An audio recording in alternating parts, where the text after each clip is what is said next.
Welcome to Samba Samba. Enjoy the video. In this video, I will explain how to use WhatsApp on your smartwatch. First, ensure your smartwatch is properly paired with your smartphone. Next, install the WhatsApp application on your phone if you haven't already.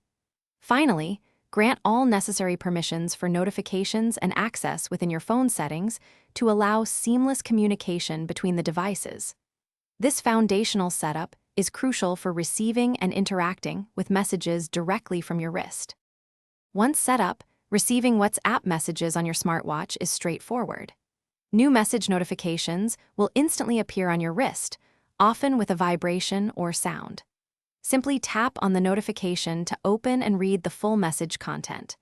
For longer conversations, you can easily scroll through the text directly on your smartwatch screen, keeping your phone conveniently tucked away in your pocket or bag.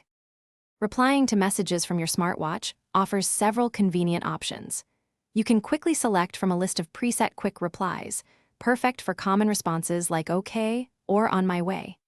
For more personalized messages, utilize voice dictation to speak your reply, which your smartwatch will convert to text.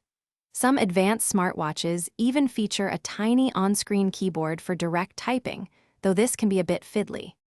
While incredibly convenient, there are a few limitations to keep in mind. You generally cannot initiate brand new conversations directly from your smartwatch. It's primarily for responding. Also, media files such as photos and videos are typically not viewable on your wrist. For the best experience, always keep your smartwatch and phone within close Bluetooth range, usually about 10 meters, to maintain a stable connection. Thanks for watching.